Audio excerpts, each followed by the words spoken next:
കലാം,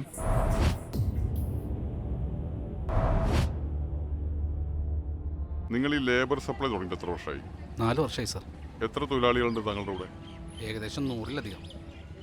കൃത്യമായ കണക്ക് വേണം. 136. ഇവരുടെയൊക്കെ ഡീറ്റെയിൽസ് രജിസ്റ്റർ ഉണ്ടോ? ഉണ്ട് സാർ. ഈ 4 വർഷത്തിനിടയ്ക്ക് ഏതെങ്കിലും തൊഴിലാളികൾ കൊല്ലപ്പെടുകയോ മിസ്സിംഗ് ആവുകയോ ചെയ്തിട്ടുണ്ടോ? അങ്ങനെയൊന്നുമില്ല സാർ. ചിലപ്പോൾ അവർ തമ്മിൽ ചെറിയ ചെറിയ കശവിശകളൊക്കെ നടക്കാറുണ്ട്. അതൊക്കെ അപ്പം തന്നെ ഒതുക്കി തീർക്കും.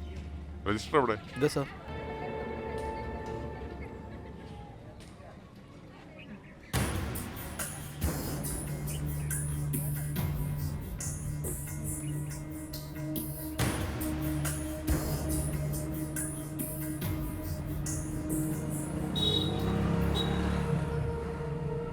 ആരാ ഈ സപ്പൻ? സപ്പനോ?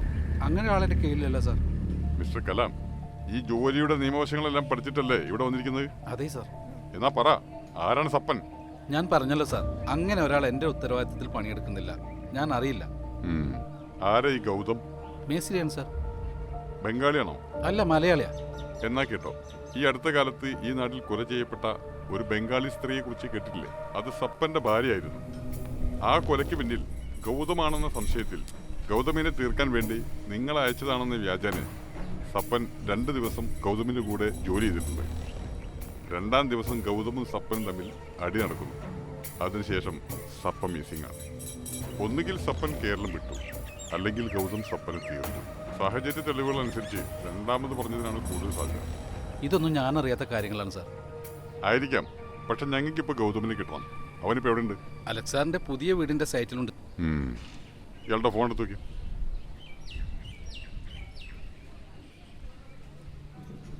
സാർ, ആ ബംഗാളി സ്ത്രീയുടെ മരണവും സപ്പൻ എന്ന തൊഴിലാളിയുടെ മിസ്സിങ്ങുമായി ബന്ധപ്പെട്ട നമ്മൾ സംശയിക്കുന്ന ഗൗതം ഇപ്പോൾ സാറിന്റെ വീടിന്റെ സൈറ്റിലുണ്ട്.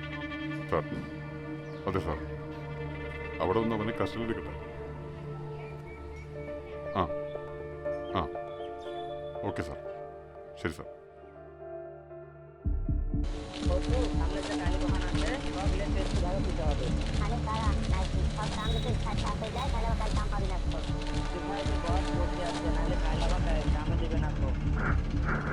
ഗൗതം. ആ സാറോ? സാറിനെ ഞാൻ വിളിക്കാനിരിക്കായിരുന്നു. പിന്നെ സാറേ, ഫ്ലോറിൻ്റെ പണി പെട്ടെന്ന് തീർക്കണം. ഗ്രാനൈറ്റ് ഇറക്കുന്നതിന് മുമ്പേ ഫ്ലോറിൻ്റെ പണി തീർത്തിട്ടില്ലെങ്കിൽ പ്രയാസമാണ്. നമുക്കൊരു കാര്യം ചെയ്യാം, നാളെ തന്നെ ഫ്ലോറ് കോൺക്രീറ്റ് ചെയ്യാനുള്ള സംവിധാനം ഉണ്ടാക്കാം.